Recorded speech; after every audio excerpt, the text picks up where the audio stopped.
Es allí cuando viene el entender que la enfermedad no solamente te trata y te altera el cuerpo, sino también te afecta absolutamente todo. Nunca se puede subestimar el cuerpo ni la mente de cada persona. Y asimismo, no me subestimo en mi trabajo y es un reto también para mí terminar esa consulta, salir muchas veces cargado, estar dentro de mi mente diciendo: por Dios, ¿qué es esto que acabo de ver? ¿Qué es esto que está pasando? El dolor te hace estar presente en esta vida, quieras o no quieras.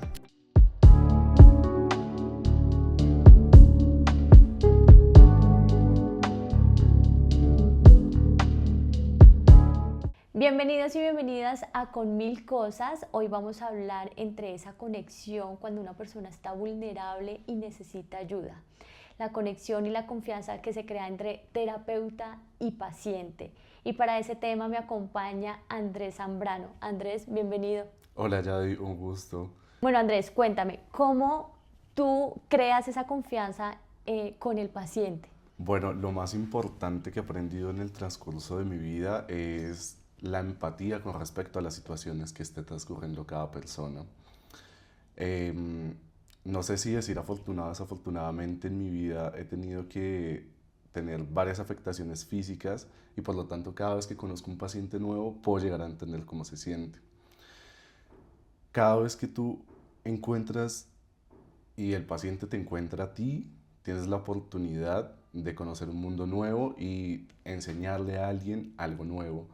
Cuando tú miras cada persona en esta perspectiva, te dejas, bueno, en mi caso me dejo guiar para poder entender quién es esta persona, esta familia, qué hay detrás de lo que viene en una historia clínica y más allá de eso, cómo puedo yo permitir ayudar a todas sus afectaciones físicas, pero a su vez poder dejar atrás la rigidez que tienen los tratamientos en la medicina y con ello poder alcanzar más afinidades personales y así potencializar el proceso.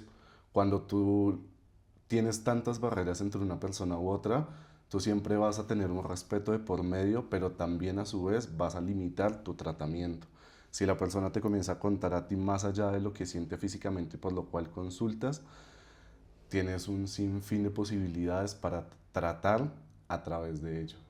Y en cada charla, no en cada charla, en cada consulta, en cada terapia, tú puedes encontrar un montón de información que te va a permitir a ti seguir ayudando a esta persona físicamente, que es por ejemplo lo que trabajo. Bueno, ¿cómo ha sido tu experiencia también en, en escuchar a los pacientes, en generar esa conexión también con la vulnerabilidad? Para mí es muy complicado porque desde el primer momento que llego a preguntar por qué llegas, en qué te puedo ayudar, todo es: me pasó, tuve esta situación, llegué a este punto por esta razón y ya todo es únicamente un diagnóstico. Pero ¿qué viene detrás de ese diagnóstico? De una historia clínica larga, amplia, en donde tú solo encuentras un montón de términos médicos, aquí en ningún momento tú vas a poder leer ni siquiera qué hacía el paciente, en qué se desarrollaba el paciente antes de esta situación. Y cuando uno comienza a escuchar más allá, que eso se va dando en el transcurso del tratamiento, porque no es algo que llegue a la primera, en la primera En la primera es, sesión. sí, en la primera cita que es la evaluación, es: no, me pasó esto, toma la historia clínica, un montón de documentos, claramente es entender qué pasó en todo este transcurso del tiempo de que se desarrolló la enfermedad hasta que se instauró alguna alteración física, pero nunca se habla absolutamente nada más en esta primera sesión. Y cuando va entrando la confianza en medio de tanto sufrimiento, porque siempre los tratamientos llegan llega a un inicio de un sufrimiento, pues tú por algo pides ayuda, te toca pedir ayuda, es poder escuchar a la persona que tiene más allá de decir que me pasó algo en mi cuerpo. Me duele también las piernas, pero claro, es que yo antes caminaba todos los días, porque lo utilizaba como un medio de transporte, porque me gustaba hacerlo.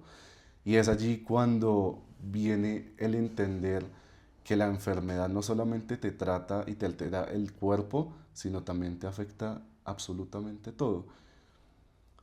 Cuando las personas están en esta situación de vulnerabilidad, además de que es más sencillo, em, tú exponerte a una persona que tiene unos conocimientos en lo que necesitas asistencia,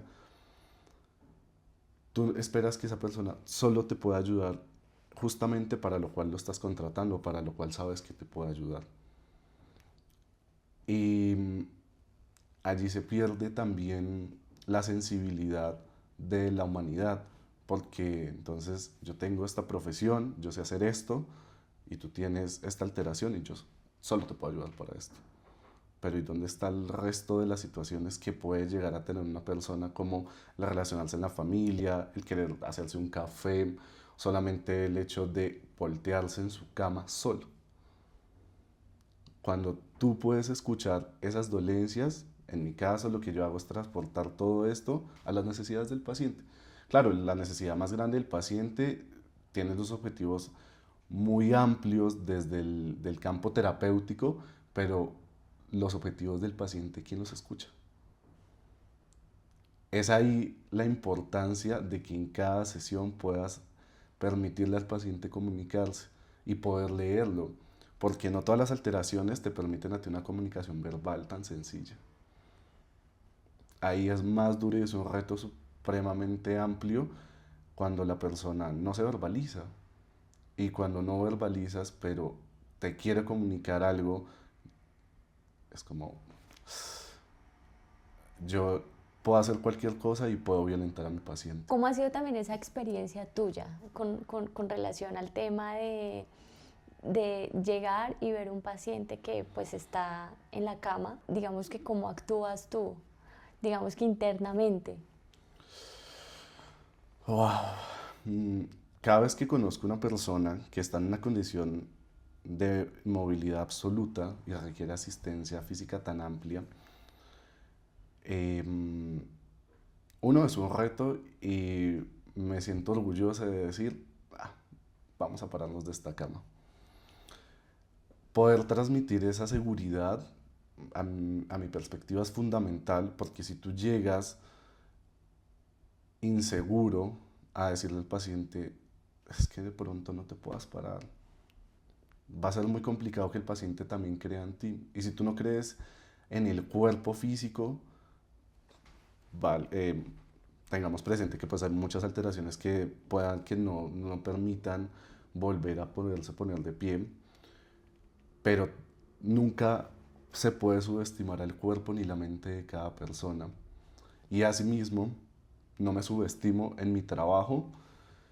Me cuesta llegar y decir, "Uf, es una situación bastante dura", pero no es limitante para poder avanzar en el proceso terapéutico con absolutamente nadie.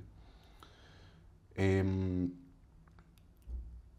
Me reto a mí mismo a tener siempre presente toda esa información del cuerpo que tengo y decir, vamos a dar un paso, porque esto es como una escalera. Si doy un paso uno y me toca devolverme, bueno, ¿qué no tengo para volver a subir ese paso? Y es un reto también para mí terminar esa consulta, salir muchas veces cargado, e incluso durante la consulta estar dentro de mi mente diciendo, por Dios, qué es esto que acabo de ver? ¿Qué es esto que está pasando? O sea, muchas veces yo ni siquiera lo entiendo. Y no es solamente la información, el espacio terapéutico que se está creando, sino también todo el contexto que está a su alrededor. Porque es Que que, son muchas cosas sí, que cuando tú estás en la clínica, bueno, está el paciente, el acompañante y tú que entras a la habitación. Pero es que cuando tú vas a visitar a alguien a una casa, casi siempre no solamente hay una persona, ni dos, hay muchas. Y está la familia, están amigos, están otras personas de la parte profesional médica. Entonces tú tienes un montón de ojos encima. Y es como tú estás ahí y confían plenamente en ti, que todo lo que vas a hacer está perfecto. Y por dentro uno muchas veces como, wow, esto es mucho. Pero a pesar de que sea mucho, eso me ha permitido también entender cada vez más cosas del cuerpo y cómo poder sanar el cuerpo. Son retos que día a día aparecen, pero son retos que, bueno, se pueden subsanar estudiando, escuchando también a las personas que están a su alrededor, pues del paciente, o poder escuchar a la familia, poder escuchar al otro personal que esté cercano. Siempre va a haber alguien que va a querer hablar. Y ahí, cuando hay alguien que siempre va a querer hablar, en mi caso es una herramienta para poder entender el contexto familiar y comenzar a trabajar la cercanía y el vínculo con la familia, con un paciente y en el espacio donde se vaya a desarrollar el proceso terapéutico. ¿Qué historias te han marcado? Que tú digas, definitivamente esta historia sí me tiene, o no sé, digamos que de pronto también después de una primera sesión tú sales como, pucha, esto está duro. Ah, tengo tres historias muy grandes que me marcan. Em, la primera es un caso que tuve cuando estaba en prácticas en un hospital público al sur de Bogotá, donde mi paciente es un ladrón. Le pegan 13 puñaladas, entre esas tres en el cerebro, pues en el cráneo, y las otras alrededor del cuerpo, pero justamente dos llegan a la zona lumbar. Uno, eh, personalmente, pues nunca pensé tener que ayudar a alguien que pudiera llegar a hacerle el mal a otra persona. Y sabiendo que ahí, que tenía un montón de antecedentes, que había asesinado a muchas personas, que había hecho mucho daño, pero ese fue el reto más grande y por eso lo recuerdo tanto, porque ahí dije, en esto hay que tener ética. Y tenía 18 años. Y con 18 años decir, Dios, o sea, voy a ayudar a alguien que muy seguramente pudo haberme matado a mí hace un par de días atrás por robarme. Digo, bueno, o sea, eso no debe interferir para absolutamente nada. Em, Adicional, la alteración física que tenía esta persona, o sea, comenzar a entender neurológicamente cómo funcionaba el cuerpo y físicamente, ver que él debería estar en una silla de ruedas o estar totalmente acostado en una cama, pero él caminaba, enseñarle a saltar, a parar, otra vez a coger todas las cosas con sus manos, hacer lo que cualquier persona físicamente sin alteraciones puede hacer, fue este hombre también muy joven. Y allí también aprender a entender los vínculos era muy importante, porque es que este personaje solamente me hablaba de un estilo de vida que yo nunca había escuchado de manera tan cruel, como era el vivir exiliado en Bogotá, vivir en una casa de latas y palos, eh, escuchar la razón por las cuales hacía lo que hacía. Y pues entender un poco por qué, pues claro, para cuando uno no está en una situación como la estaba él, es muy fácil juzgar y decir, pues tienes otra solución, pero hay personas que realmente no tienen mucha solución en su vida. Por estas razones, esta persona para mí me marcó muchísimo. El segundo caso es un niño que conocí en una visita, esto era una visita, bueno, no recuerdo, pero una visita domiciliaria en unas zonas vulnerables de Bogotá. Un niño, un 7 de velitas, el niño con 7 años, iba corriendo con una botella de cerveza que le había pedido su papá que se lo alcanzara. Se tropieza, la botella se rompe, todo le llega al corazón y queda con una alteración neurológica severa, el niño consciente, pero incapaz de moverse coordinadamente. Este caso, ¿por qué me marca mucho? Porque ahí entiendo em, cómo las situaciones familiares terminan siendo un factor para discapacitar a alguien. Y bueno, esto es bastante específico, hay sangre, hay una lesión, hay vidrios, pero con ello también entiendo que tú puedes discapacitar a alguien en tu familia solamente por pedirle un favor. Y entender la vulnerabilidad de la niñez, pues porque el niño pues, va a hacer una actividad que le pide su padre. Yo digo, wow, o sea, todo el poder que como adultos tenemos con la niñez y somos tan irresponsables. Eso personalmente fue muy duro, también tenía 18 años. Em, y el último caso que tuve con 19 años, un paciente que se tira en una cascada y yo no entiendo, pero dicen que el río se los come. Lo cierto es que a él se lo comió un río. Como el torbellino, Sí, como... hace una disección medular de la segunda, tercera vértebra, que eso, según los estudios de medicina, cuando tú tienes una disección medular, tú te mueres, automáticamente te mueres.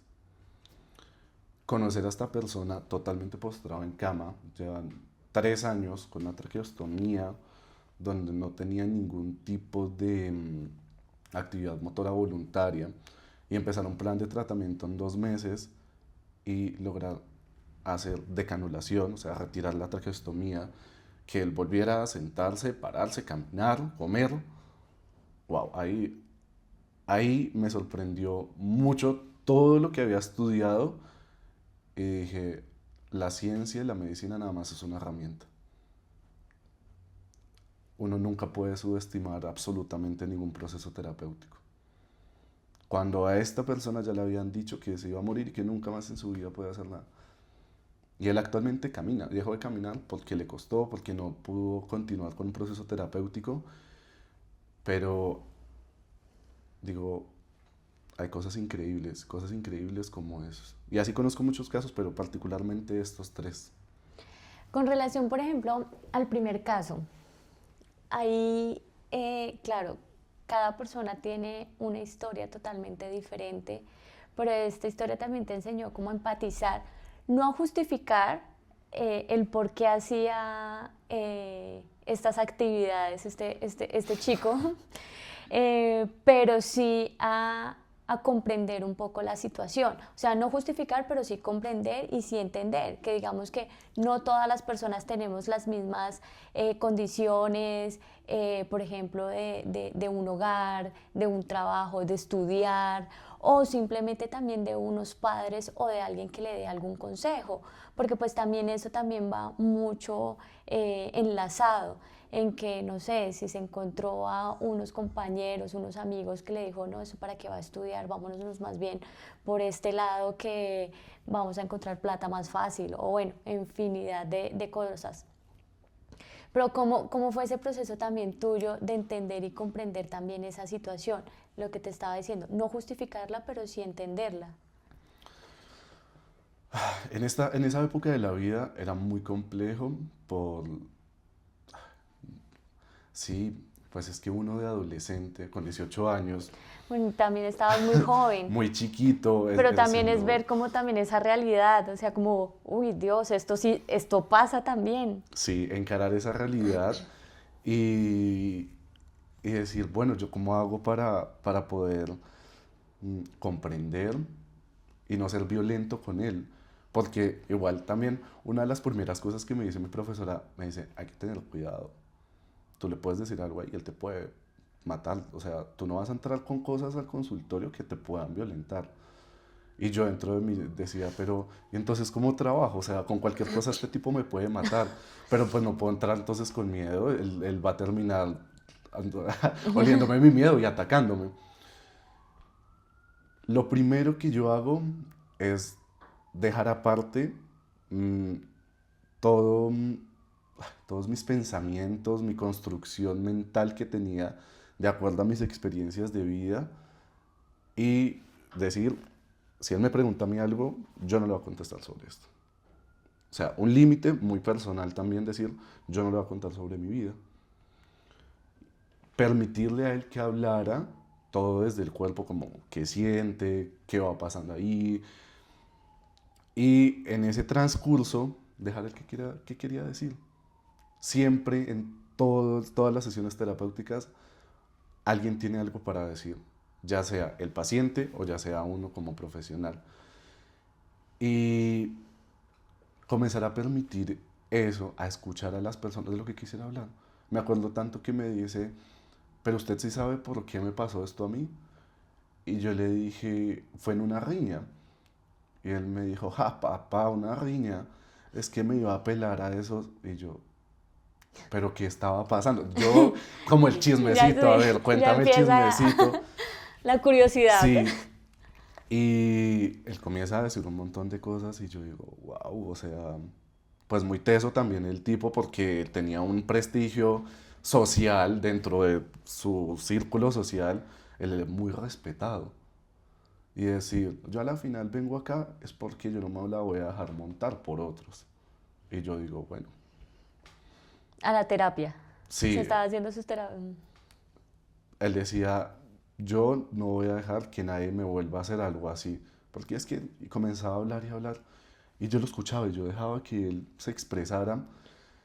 Porque también era de ahí de donde yo me iba a agarrar para poder guiar su proceso. O sea, yo sabía que el tipo muy seguramente iba a salir y iba a volver a hacer lo mismo de antes. Pero eso por lo menos me enganchaba a mí para hacer cosas distintas y que él evolucionara. Cuando él conmigo logramos vincularnos terapéuticamente, decir como, uy, esto sí me está funcionando, él ya no me decía papá, ni perro, ni socio, me decía doctor. Ahí también fue otra parte como en mi cerebro que hizo clic y decir, wow, poderme yo mostrar como más abajo de él, estando pues como un par, a pesar de que yo estuviera ayudándolo, me permite a mí también entender y decir, bueno, a mí qué me servía ser altivo y tener esa barrera con él si a la final mi objetivo terapéutico es que la persona esté bien físicamente. Entonces ahí comencé a tener muchos procesos de aprendizaje con esta persona. Entonces, límites personales de qué cosas no voy a hablar durante un tratamiento terapéutico, de que me puedo mostrar más vulnerable y que puedo llegar a decir, bueno, pues no, yo para usted no soy nadie, pues sí, no soy nadie. Em, y tres, el empatizar desde las acciones que la persona hace, pero también desde su objetivo como persona. Y allí, pues, yo estar en el centro y guiar todo el proceso. Porque pues a la final cuando uno va a un proceso médico, si llamémoslo en general, a ti siempre te imponen absolutamente todo, tú nunca puedes elegir. Tú elegiste la cita, la fecha, la hora, con qué profesional, pero tú no eliges qué te van a hacer. Entonces tú te quedas, está bien lo que me digan, sí, me tocan y ya. Esas cosas las aprendí con él. Y doy gracias porque, bueno, una situación social muy vulnerable que a mí a la final también me termina mm, permitiendo comprender otros espacios. Claro, este tipo estaba muy, muy mal físicamente y socialmente en unas situaciones muy precarias, pero ya viene entonces la otra traspolación justo en ese mismo espacio terapéutico, que llegase la mamá, que la mamá era una persona muy distinta a lo que él pues se mostraba y lo que estaba haciendo. Y decir, wow, es que él también toma unas decisiones. Y a pesar de que uno pueda tener un apoyo, una red, pues tú decides si la utilizas o no. Y él tomó tantas decisiones en su vida en cambiarla que lo llevó a esa condición. La mamá, cuando yo vi a esta mujer y hablé con ella, em, no entendí, porque realmente no entendí por qué la situación social tan distinta, pero sí me dio la perspectiva y el entender tan chiquito de que las decisiones que uno toma en la vida hay que asumirlas. Estas dos últimas historias, yo creo que es como, o sea, uno a veces no se imagina que la vida a uno le cambia en un segundo. Y por experiencia propia también digo, uno no se imagina en qué momento de verdad la vida le cambia en un abrir y cerrar de ojos. Entonces, claro, el papá que manda al niño, alcánzame la botella, pues en ningún momento me imagino que el papá se imaginó que fuera a pasar eso. Y el chico también que si estaba en un paseo, no sé, y si en el paseo de río, y que la vida también le haya cambiado en un segundo, pues obviamente ellos no se o sea, uno no se imagina que pasan estas situaciones. Digamos que también cómo fue, más allá del tema de la terapia física, cómo ha sido llevar también tú esas situaciones de esos bloqueos, o no tanto bloqueos, sino como de esas experiencias familiares, o cómo vive la familia también todas estas situaciones. Wow. Es una pregunta muy grande, em, porque la familia puede ser un facilitador, una barrera. Y tu poder entender y analizar en qué estado está esta familia es muy duro, porque la familia muchas veces se comporta como un paciente más, 10 pacientes más, tanto como facilitadores, pero como barreras. Y allí justamente ese cambio tan abrupto de vida, pues porque es un cambio total de vida, que cuando uno sufre una situación de salud, pasa que nada vuelve a ser igual. Ujú. E incluso con la familia nada vuelve a ser igual. Uno personalmente, yo siempre que estoy por la calle, voy muy feliz y contento, agradecido. Uno, pues de que estoy bien en este momento de mi vida, porque ya tuve unas situaciones previas en donde estuve muy mal. Y adicional es, voy a ir a ayudar a alguien. Eso va en mi cabeza todos los días que tengo un día laboral normal. Que también pienso, ¿qué estará pasando ahorita que llegue allí? Habrá una discusión, estarán todos bien, mi paciente estará bien. Cada situación de un paciente y cada proceso terapéutico es muy distinto. Y tú, bueno, uno realmente nunca va a poder llegar a intentar entender qué va a pasar en esa sesión. O sea, yo llego a un espacio y solo espero que vayan fluyendo las cosas. Claro, siempre tengo en mi cabeza como estos son mis objetivos del día, debo trabajar, trabajar, trabajar con ello, pero bueno, y si llego y mi paciente está triste.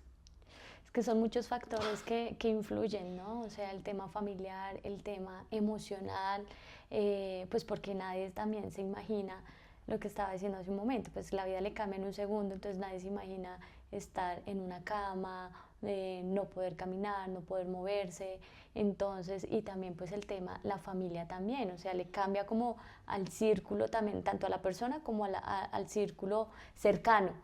Eh, pero para ti, ¿qué te ha enseñado la vida sobre la vulnerabilidad? Uy, wow. Bueno, primero el dolor te hace estar presente en esta vida, quieras o no quieras. Tú todos los días puedes levantarte, pero si a ti no te duele absolutamente nada tu cuerpo, tú ni lo sientes, no registras. Te da igual.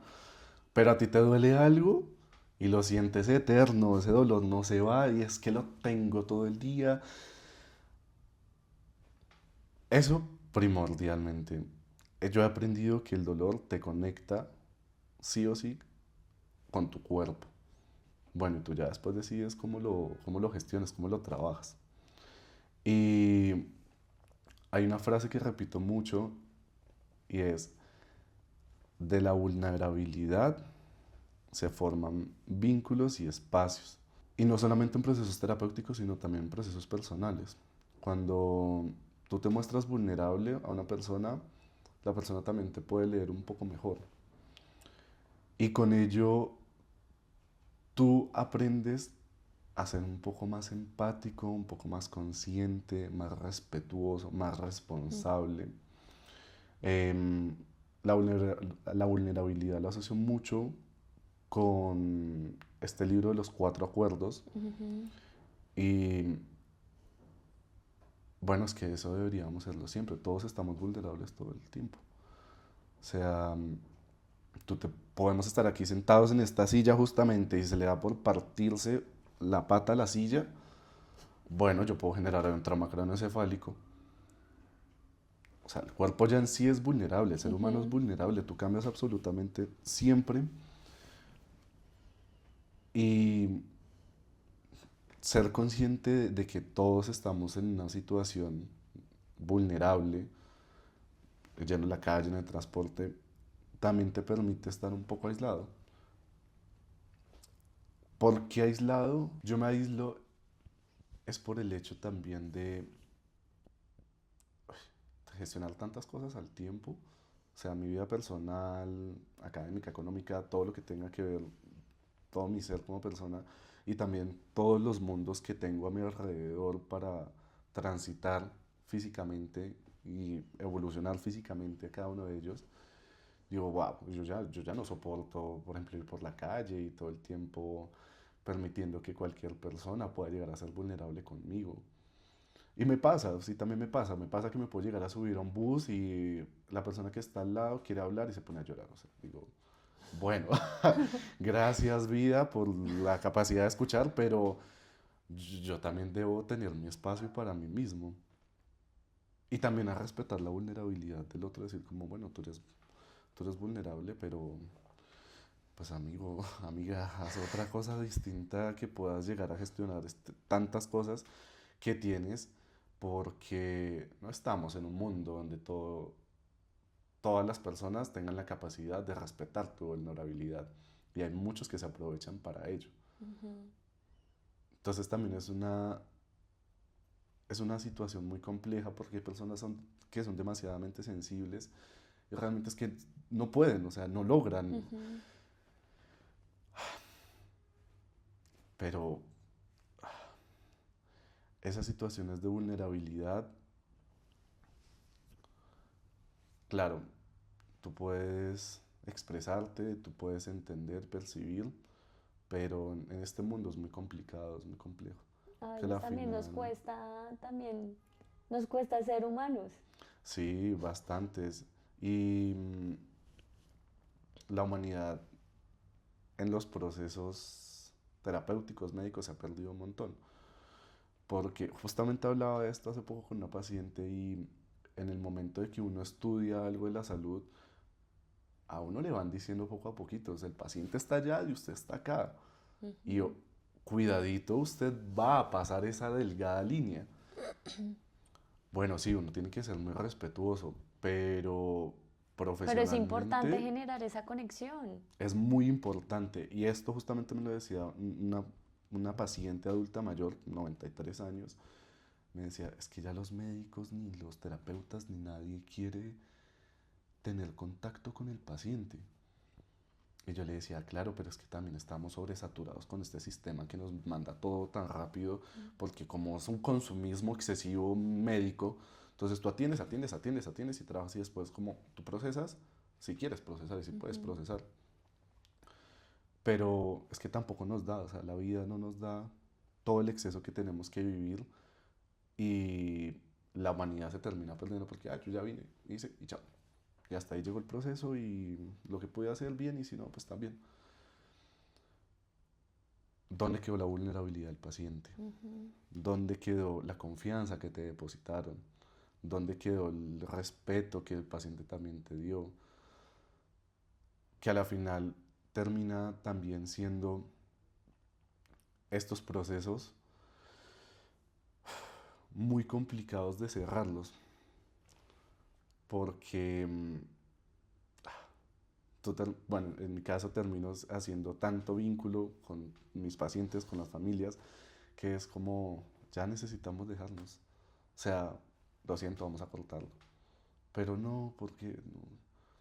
O sea, fuiste tan vulnerable, te respeto, te agradezco, pero mi trabajo ya, ya aquí finalizó.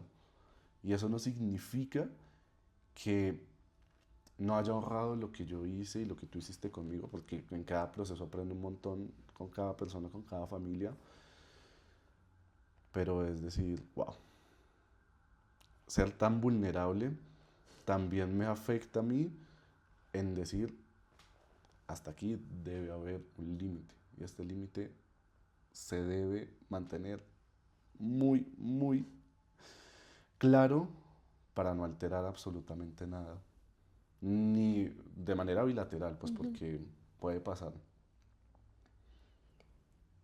Todos los cuerpos son diferentes, todas las mentes son diferentes, todos somos diferentes, pero en realidad la terapia física funciona y es importante también cuando, pues obviamente cuando algo pasa y sirve muchísimo para el tema de la rehabilitación. El cuerpo está diseñado para moverse y el moverse siempre va a funcionar. Pero también algo muy valioso que he aprendido en todos esos procesos es que uno puede ayudar que a quien no se deja ayudar. Ujú. Claro, yo puedo saberme las últimas técnicas terapéuticas, puedo tener los últimos estudios, avances, pero si tú como paciente contratas un servicio terapéutico solamente como para subsanar un poco tu proceso, pero no te haces responsable, pues no, eso no sirve. Realmente, ¿por qué no funciona la terapia física y por qué no funcionan los procesos terapéuticos? Em, Porque las personas no se quieren responsabilizar de sus alteraciones físicas.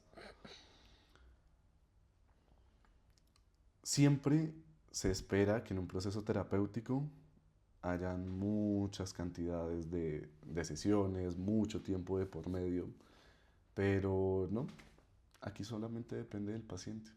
Yo soy una herramienta que te explico, te oriento, te enseño, pero tú decides si la implementas o no. Y depende del cuerpo de la persona y de las necesidades que tenga, pero también de lo que como persona quiera volver a recuperar. Si tú te tronchas un tobillo y no puedes caminar, pero a ti eso te da comodidad porque quieres estar acostada, viendo televisión, leyendo. Mira, yo puedo hacer 10.000 estrategias, 10.000 cosas, pero si tú no quieres, no quieres, punto. Y tú le mandas esa información a tu cerebro y tú predispones los tejidos a que no funcione. Y eso pasa con absolutamente todos los procesos y con todos los pacientes cuando uno como paciente no quiere hacerse responsable, no quiere sentarse y decir, bueno, este es mi proceso terapéutico y lo voy a llevar a cabo. No es fácil porque realmente Mm. son muchas cosas, como tú dices, pueden pasar un montón de situaciones, pero a la final es un proceso muy largo que tú le pones, que así como tú le decidiste darle un inicio, porque tú cuando te lesionas o te alteras físicamente y buscas asistencia, es darle un inicio, tú también le pones un fin. Pero hay personas que, nada, la sesión dura una hora, ahí se fue mi fin. ¿Cómo has hecho para manejar tus con mil cosas en la terapia física, tanto emocional, físicas y con tus pacientes? Wow. Es muy complicado, ¿sabes? Yo ni siquiera entiendo, ni siquiera sé a veces cómo lo logro, porque puedo estar en domicilio, el paciente, no sé, necesito asistencia de ambulancia, necesito medicina, necesito muchas cosas, y justamente, no sé, me falleció un amigo, me falleció un familiar. Estar en esa situación, internamente todo lo que uno puede llegar a sentir, todo lo que pasa mentalmente, no sé, no sé, no sé. Yo ahí sí no entiendo cómo lo logro, porque el hecho de En que automático yo- o ni siquiera. no sé si sea tan automático, no sé si es Dios, la vida, los astros, que muy seguramente sí, me ayudan a gestionar por medio de otras experiencias de vida lo que yo estoy viviendo, pero a la final la puedo lograr, o sea, la logro, termina un espacio, termina el día y es como, uff, qué día, qué acaba de pasar, pero es como, bueno, sigamos. Y ese bueno, sigamos mm, en este punto de mi vida ya no lo siento como, es que ya llevo un mes entero y todo colapsado. Es como, no, fue un mes con un montón de situaciones, pero ya, ya pasó. Ah, bueno, aprendamos de esto puede volver a repetirse, va a pasar otra vez. em, ¿Qué aprendí de esta situación? Y bueno, adelante. Eso con respecto a lo emocional y a los espacios que están pasando, como mentalmente. Físicamente, ese movimiento es tan lindo. O sea, yo también me levanto con dolores de espalda, de cuello, pero yo sé que voy a llegar donde mi paciente y voy a hacer los ejercicios y vamos a hacer terapia y esto también me va a sanar a mí, porque también es un espacio de cuidar a otro y de cuidarme a través de ello. Y bueno, también hacerse responsable del cuerpo físico. Uno no todo el tiempo, ay, ojalá se pudiera tener, bueno, en mi caso, poder siempre cuidar el cuerpo físico, pero a veces, si el estado automático encendido, eh, uno deja de por medio esto. Pero vuelvo y repito, llega el dolor y el dolor te hace ser consciente. Andrés, muchas gracias por estar en Con Mil Cosas. A ti, Yadi, gracias por este espacio, gracias por el proceso que tuvimos que vivir. Después lo contaremos. Sí, y que pueda seguir permitiendo que muchas personas entiendan muchas perspectivas por medio de tu trabajo.